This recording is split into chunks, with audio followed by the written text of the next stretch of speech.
If there's one thing we've learned about business and life, it's that people are the X factor. They constantly surprise us, both in amazing ways and not so much. We're Ben and Syya, and welcome to the Gnaw on This Business Bites podcast. This show is all about real life things we all deal with every day, how they relate to business, and how to make some sense out of our daily chaos. Welcome to the show.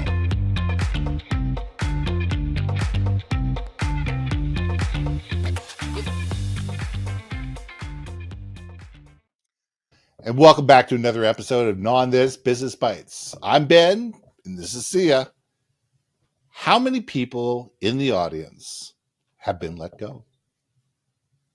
You walked into the office one day, and all of a sudden, your key card doesn't work. Ooh. There's a note to go see the HR director. All of a sudden, you can't get in the building. Whatever it is, you're no longer employed. I've been there. Yeah. Oh, I've been there. Got the best review of my life. 3 weeks earlier, I got the best review of my life. And then 3 weeks later, I was let go. Mm. No hook, no crook, no way of figuring it out. Honestly, one of the best things that ever happened to me in the long term. But in the moment, how embarrassing. Because this was one of those tech firms where literally security follows you, to your desk, gives you a box, makes sure you only grab what's your personal stuff, and escorts you out the door. Oh, that's And everybody watches you as it happens. And they don't tell people why it happens. They just, everybody is left to assume why you are being escorted out the door. Oof. And it was embarrassing. Of course. And it was frustrating. It ended up costing the company a lot of money. But that's life. I had a really good lawyer. But that's another story altogether. But we get to a situation where all of a sudden our sense of self-worth, we sit there and say, what did we do wrong? What happened? We play 1,000 different scenarios out in our mind. And we sit there and go, okay, is there a next? Let alone what is next? Is there a next? And there's that pity party that comes up that eventually needs to be, worked through, but it's always there. Mm-hmm. So Syya, let's gnaw on this. It's so funny. You just made me go down memory lane. I'm like, oh, I've been let go. I've been RIFF'd. I've been. What's the other word that they use? I have no idea. I'm too old to be woke. I don't know. I whatevs. Job, whatever. Anyway, look. I was made irrelevant is what I was made. Yeah, made irrelevant even better. So yes. I want to give a shout out because this was Claire M. Davis. Yeah. She had made a post and I was like, dude, that is something to talk about. She just shout out to Claire. She'd been let go 5 times. Oof. 5 times. Ouch. And so now she does coaching and helps people adjust. Now she focuses on medical sales, but look, a job's a job. Same techniques. Yeah. Words might be different used, right? But what I thought was fascinating was the fact that, she had listed out some of the things you're going to feel, right? As you get let go. And for me, when I left HP back in 2017, I had no identity. That's the problem I had. So I'd spent 20 plus years in tech sales. I lost, to quote Aria, I lost my religion for sales. I had no love, passion, nothing for it. And I was like fiercely freaking out going, wait a second. I just spent 20 plus years of my life in sales, in technology, and I want nothing to do with it. What the hell am I? Who the hell am I? Where the hell am I? And that's not a pleasant place to be. And no, because it's the same identity I had. That was my last sales job. My last job that was quote unquote sales. And so you really have to look at your soul, right? Your ego's bruised, right? But when I had left, people had asked me, well, what are you going to do? Where are you going to go? And when I said, I don't know. And then one person asked me this one question, and to this day, it disturbed me. And I say this to all my nieces and nephews now and all my friends that are leaving corporate now, especially of our age group. We're Yeah. getting eased out is what are your hobbies? Mm-hmm. And the fact I couldn't even answer that question Mm-hmm. told me I wrapped up so much of my identity, self-worth in this idea of being a tech salesperson, working for a Fortune 100 company, right? Fortune 50 company. Mm-hmm. And then I realized once that ended, I'm just Syya Yasotornrat, Mm-hmm. right? Yeah, everyone say Which my is a good name. thing. Say my Like, name. But yeah, no, but the thing is, I also found it very quickly when we wrap our identity around other things, other people. So I'm talking to everyone that's having relationship problems. That's codependency. I was codependent at work with my work. You really have to do some soul searching. yes. But it doesn't mean it's because you're a lesser than person. You are now given this gorgeous opportunity to get to fall in love with yourself. Mm-hmm.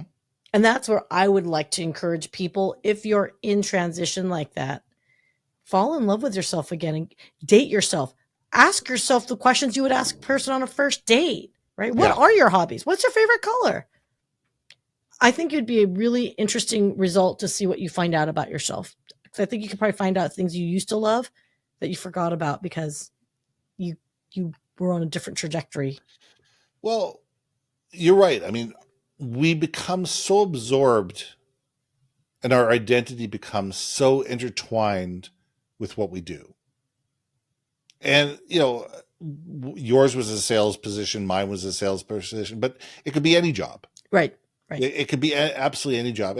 And this also goes for people that retire.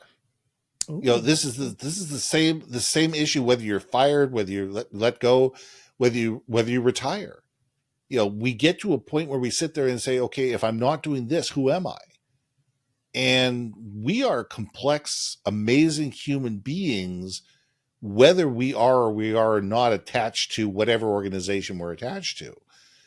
And it's up to us to figure out, how do we separate ourselves in some way, shape, or form from the organization? It's important for us when we're with the organization to be attached to the organization. That our brand is attached to the brand of the organization, that our mission is attached to the mission of the organization. That's how we succeed. That there's alignment there. Because if there isn't alignment there, you're going to hate your job and you're not going to succeed at your job. So there's got to be alignment, there's got to be passion, there's got to be value. You have to feel that you feel value and valued in the position that you're in. However, you also need to sit there and say, I'm enough without. I am enough without this. And I am, whether I'm with this company or I'm with another company, or if I go 6 months without a job, I'm enough without. And these are the skill sets that I have without it. I mean, this is why I wrote my book, Powerful Personal Brands, a hands-on guide to understanding yours.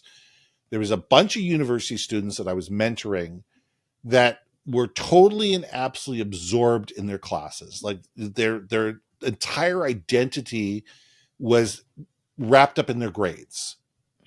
And, I would sit there and I would mock interview them, and they were saying, well, I got this grade in this, I got this grade in that. I would say, I don't care. And they would be terrified. I said, I don't care what grade you got. I says, do you know what you call the person who graduates last in their medical class? Doctor. He says, what did you learn? What skills do you have that enables you to succeed because of what you learned? Mm-hmm. How do you make your life better based on the skills that you have? How do you make my life better based on the skills the things that you've learned? And I couldn't find a book that asked those questions in a cohesive and cognitive way, so I wrote it. And at the back of each chapter, I asked the questions, and there's space for people to write their answers. And I think that we need to be able to ask ourselves, who am I? It's a Jean Valjean.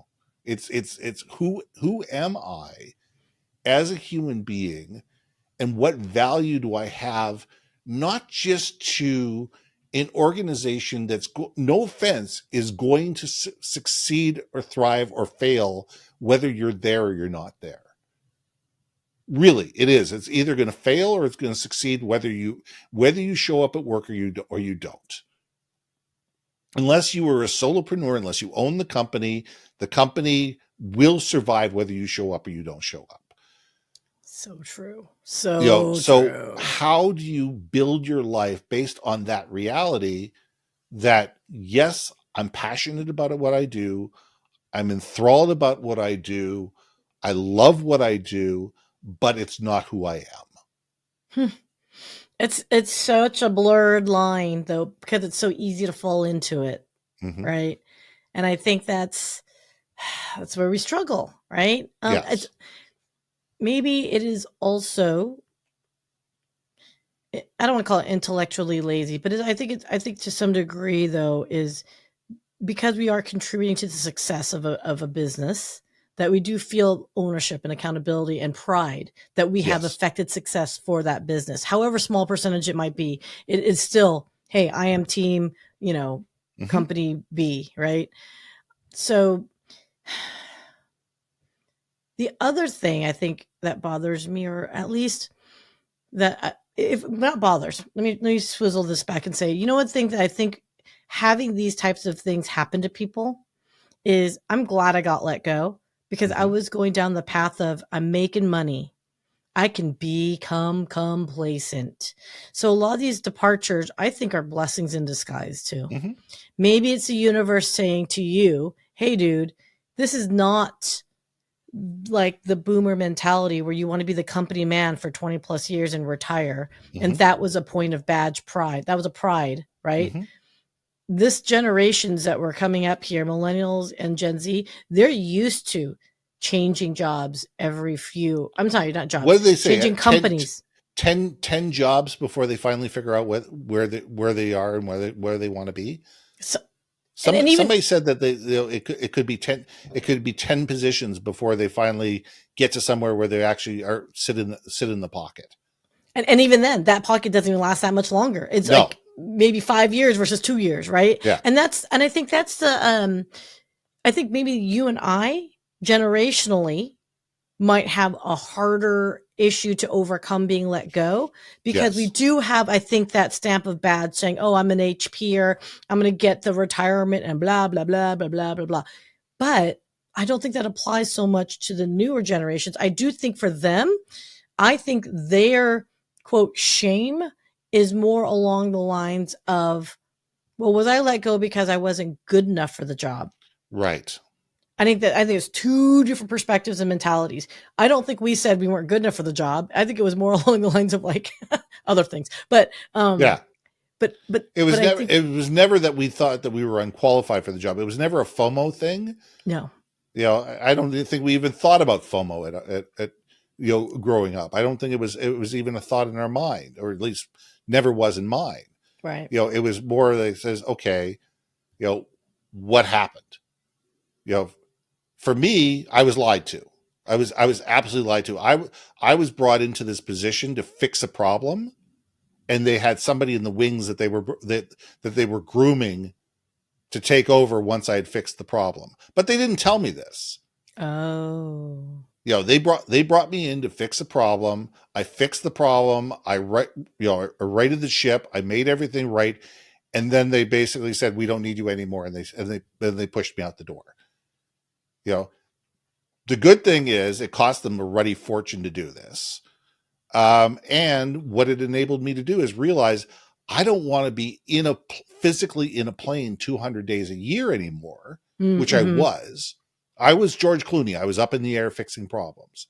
And it enabled me to get into the communications game and get into direct mail, where, guess what? I'm traveling 40 to 50 days a year.